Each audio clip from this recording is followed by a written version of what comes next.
Alright guys, TJHaLy here back again today. Hope you are all doing well, and today I think I have an interesting topic for you guys that you guys may well enjoy, or at least have some interesting input in the comments section below, because there's a pretty big divide I think between the competitive side of things and the casual side of things in terms of the communities and what they want out of a game. And of course we're franchising this year. There's a lot of money going into Call of Duty. Competitive should be a bigger focus. Doesn't necessarily seem like that is going to be the case. So let's get into the content of the video. I'm sure you guys leave your thoughts in the comment section below, because maybe you guys have different ones to me, which I'd be greatly interested to hear. So yeah, like if you guys enjoy, subscribe if you are new as always. Before we begin, a quick bit of news here. Epsilon Esports set to shut down after 11 years. So their entire the entire organization, obviously a legendary esports team name. They've been around for years. They've had so many different teams. So many really big names of Call of Duty have played under Epsilon many years. Of course, you know, they were in the World War II Pro League last season, and they've had teams in all sorts of different games. So the fact that they're looking to shut down is, you know, just a sad turn of events. I will leave this article linked down below if you guys want to look at it in more detail. Also, to follow up on a video I made a couple of days ago, no dead silence, which we did mention. Supposedly, according to Joel Esme, who I think is related to the the developer team at Infinity Ward, says that it is indeed going to be in the game, or this game has it, and the Gaming Revolution, who's leaked a lot of things about the game, says that it's going to be a field upgrade, whatever exactly that means. So supposedly Dead Silence will be in the game for the competitive side of things, but you know, I don't know to what degree it will be. So let's get into the video, really, the main content of it. I wanted to show you this clip from T Martin's latest video, or not necessarily his latest when this is coming out, but he did a video called his honest review of Modern Warfare, and I think you guys will find it interesting because T Martin has a lot of experience with competitive play. He's played 2v2s for years. Like, I don't know if he's still a part owner in Team Envy, but he's been to a lot of the events. He has pretty good exposure to the esports side of things and the way he plays the game. Like, I've watched him play a lot of like Black Ops 3, 2v2 GBs and the like he used to do back in the day with YouTube Brock. It was a good time. And, you know, he understands how to play the game. He understands the importance of speed and moving around. And his review is honestly quite good in terms of it's to some degree tailored for the competitive side of things, and at least that's kind of where his mindset comes from to some degree. So he talks a lot about the pacing of the game and how it's, you know, you feel pretty sluggish, and especially due to the lack of minimap, even though we will be getting a minimap in competitive. That slipped my mind when I made a video about it a couple of days ago, but yeah, minimap is confirmed in competitive. I think they'll probably bring it back for pubs as well on community feedback, but you know, that hasn't been figured out exactly quite yet. We'll have to see when the beta comes out and all that alike, but yeah, like, he talks about the pacing of the game and he says it might be too slow, but he also talks very interestingly about the maps and the map design. So I want to play you this clip from T Martin's video. It's about a minute and a half long, and I think it sums up nicely what I wanted to talk about it. We've got the maps. So the maps were beautiful. Like I said, the graphics were really good. But the maps have been designed differently this year, and we're kind of going a little bit more old school, which I feel like could be a really positive thing. But I don't know, we kind of have to see how things shake out. I put it in the maybe. I'm honestly probably a little bit more positive towards this, but I know like the competitive community is probably going to hate this and some people might not like this. So the maps are no longer designed with 3 lanes in mind. They're reintroducing power positions in the maps where like there's elevated positions where there's only 1 or 2 ways to get up there, and if you control that, you kind of control the map, which, you know, it's a little bit unbalanced, but they said that was also kind of the fun of it back in the day. Like, if you think about it, when you're playing TDM back in the day and somebody killed you from up top, what did you want to do? Did you want to go run away and go somewhere else after you respawned, or did you want to try to go back and get him, and you created your own like little mini objective? And they said that's kind of what they're trying to capture. Now obviously there is going to be balance to the maps. They're not going to be severely unbalanced, but it's not going to be that super 3-lane oriented, very symmetrical type stuff that we've seen in recent years. And like I said, I mean, for public matches, I think that might be kind of fun.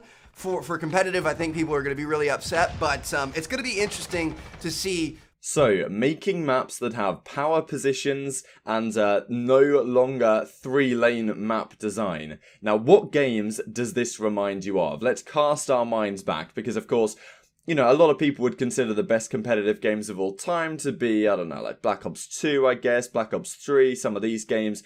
the maps that we played on in those games were the 3-lane maps. And it's always been my kind of intrigue with, I guess, the more casual community. If you guys are more casual players, I'd be really interested to hear your thoughts down below. If you maybe just follow the competitive scene kind of loosely, because a lot of players, a lot of people in the comment section of T Martin's video were like, well, you know, all this map stuff you say sounds really, really good. I'm really excited for no longer 3-lane maps, you know, a bit of variety. Kind of get that to some degree. But I feel like if I ask a casual person, as I have done a couple of times, what are their favorite maps of all time, let's say they played Black Ops 2 a lot, they will tell me like, you know, okay, Nuketown is quite common, you know, Standoff, Raid, like Slums, Yemen, these kind of maps. Like, they'll tell me the maps that they enjoy are the ones that were played competitively. A competitive map is good for public matches because it is well designed and balanced. Whereas I would say a map like this, for example, this is Prison Break from Ghost, we'll go on to Ghost in just a second here, is not particularly well loved as a map because, I think, in large part, because it's a bad map in terms of how it's designed. Maybe there's some variety, etc., whatever. It's unique, I guess, in terms of its design, but it's not going to be a memorable map that's going to live on for the ages if it's not designed well and competitively balanced. Now, of course, what T Martin also says is that there are power positions on the map which are difficult to get up into, which reminds me a lot of Call of Duty 4, you know, like Backlot, those big tall buildings. Strike was another map that had them, like Crash, these maps with really big power positions. And honestly, those maps, considering they were pretty much 3-lane back in Call of Duty 4, despite them having the power positions, they still played pretty damn well, I would say, on the whole, for Search and Destroy at the very least. Because, yeah, okay, you had power positions, which were very, very strong, but you had 3-lane maps which kind of counted each other out, and, you know, you could pick people out of the power positions because the weapons killed very, very quickly, as they do in Modern Warfare, so maybe it's not too bad.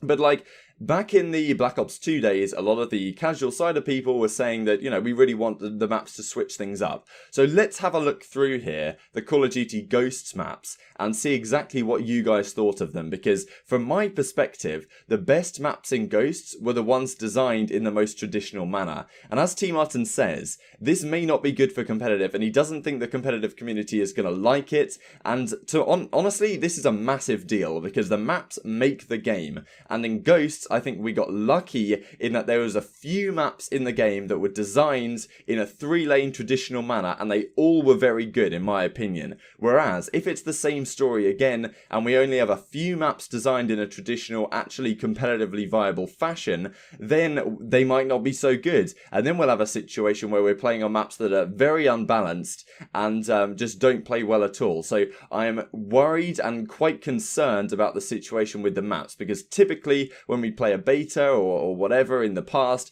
there's a couple of maps we play and that are like, okay, these are kind of traditionally designed, there's a head glitch here, but it's countered up by a power position over there, and, you know, it goes back and forth, the map's relatively symmetrical, and, you know, those maps are relatively easy to design, but they're also always going to be relatively good for competitive as well. Now, I understand that they're tailoring it towards, you know, the casual scene to some degree, but, you know, at the end of the day, we're franchising here, boys. We need some, you know, strong competitive support, and I feel like Activision are going to be losing out big time if their game does not cater towards that, because you know, we need a good strong competitive scene this year if they want to make any return on investment for their investors. So, well, that went on a bit of a tangent. Let's go through some of these maps. This was Prison Break. Technically, you can say this is like 3-lane. We've got a lane up the middle, a lane round the side, a lane round here, but it's kind of split into this hill section. The lanes also don't really connect, so, you know, this was just not a traditional map. Then we had Octane. Now, this map actually kind of worked. This may be the only map that wasn't really a traditional 3-lane, but it still kind of worked. Like, this, I guess, is a lane over here, and this is kind of a lane, and then, like, everything else is a bit of a cluster in the middle. So this map honestly played okay, considering it didn't have lanes, but you really needed to use, like, smokes over here and the like to even make it work, and it really didn't work great for respawn modes. It was quite good in Search and Destroy there, so that was a slight exception, I would say, to the rule. It's not necessarily saying that maps that are 3 lanes are always going to play well, or maps that aren't 3 lanes are not always going to play well. Of course, in CSGO and other games, you've got situations where the maps often have like 4 lanes, but that's because it's 5v5, even though it's 5v5 in Call of Duty now, so you never know. I guess they're going to stick with 5v5 for competitive this season, but, you know, it's difficult to say because they're going back to 6v6 for public matches, so it's a complete cluster, really. But anyway, this map was called Tremor, and this is kind of a 3-lane map, and this honestly played alright, has a bit of a weird central zone, but this wasn't played in competitive. Then we have Freight, so of course this map was played in competitive, and then look what we have. We've got a lane over here, a lane through the middle, a lane down the right, and then we have like a an underground little section over here. Now the middle is somewhat like Octane, but at the same time, it's kind of lanes, you know where people are coming from, it makes sense. In contrast to a map like this, which is called Whiteout, what is going on here? Like, I guess there's some sort of lanes, but it's just all over the place. I don't really know anyone that liked this map. Then we have Sovereign, and like, this just had a massive bridge here, like, huge power position. People could snipe from up top here and you couldn't be able to see them, especially if they had incog on. Like, this map was just, like, genuinely pretty horrible. Then you had Siege, which is probably the biggest map we've ever seen in Call of Duty. Actually, no, apart from Stonehaven, which we'll get to in a second, also in this game. So you see, if you guys cast your minds back to CoD Ghost, if you ever played it, the maps like this was huge. I don't think I ever played a TDM that went to the kill limit on this map. It always stopped short because there was just so much room between all the players. It honestly looks way huger. What am I even on about? It looks way smaller on this map than it actually was in real life. It was an enormous map. And then you have Warhawk, which in my opinion was the best map in the game, and I think it's one of my favourite maps of all time. And guess what it has for competitive play? It's basically a 3-lane map. 1 lane down the left, 1 lane down the right, 1 lane down the middle, and then connections between 2 of them. This is a very traditional map. Yes, it had some power positions like up in these 2 buildings, but this was a fantastic map for search and destroy. 1 bomb site here, 1 bomb site here. It was played in Blitz as well. Like, what class map? I think it might have been played in Domination as well, but I'm not 100% sure. And like, this was a traditional Call of Duty style map, and I think a lot of you guys who played COD Ghost would say that this was up there with your favourite maps in the game. Sovereign's another decent candidate, pretty well laned. 1 lane over here, 1 lane over here. There was an underground connection section, which I liked, you know, so it added some variety to the game. You have like these underground sections on Freight and on Sovereign that added like a little flank route, so you kind of have like a 4th lane, but still in a relatively traditional 3-lane map that you're just switching things up a little bit, kind of like a Hijacked, I guess, from back in the Black Ops 2 days, even though I didn't really like that map, but you kind of get what I'm saying. So that's the way I would go to switch up the maps. I would not make it a complete cluster, something like a Whiteout. I would go down a route of like a Sovereign or a Freight where you have a 3-lane map, but you add some other lane and add some other kind of complexity to it if you want to switch up the maps. You know, here's some other ideas. Overlord, like, what is going on here? No lanes to speak of. This is Stonehaven. Like, just what?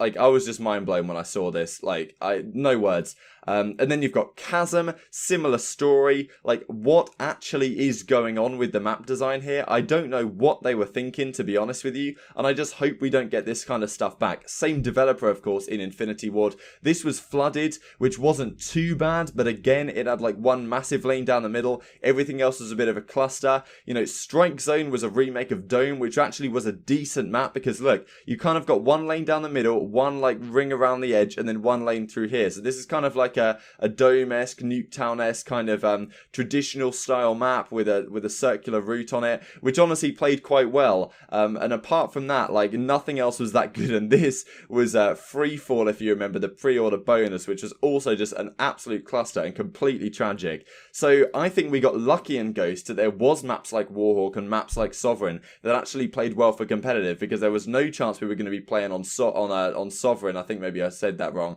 This is Stormfront, sorry, earlier, that I think I said Sovereign. This is Stormfront. Like, we weren't going to be playing on a map like Siege. So, look, I'd be interested to hear your thoughts on this down in the comment section below. You know, would you prefer them to focus on a more 3-lane style, or are you kind of open to this new interpretation they're going for? Because I'm somewhat worried that it's not going to create a good competitive experience, and we're going to be looking to DLC maps unless we get lucky and the maps they do put in that are kind of traditional are very, very good. But, you know, we'll have to see. So, hope you guys enjoyed the video. Like if you did, subscribe if you're new, as I would greatly appreciate it. Said that wrong, but whatever. I will see you next time.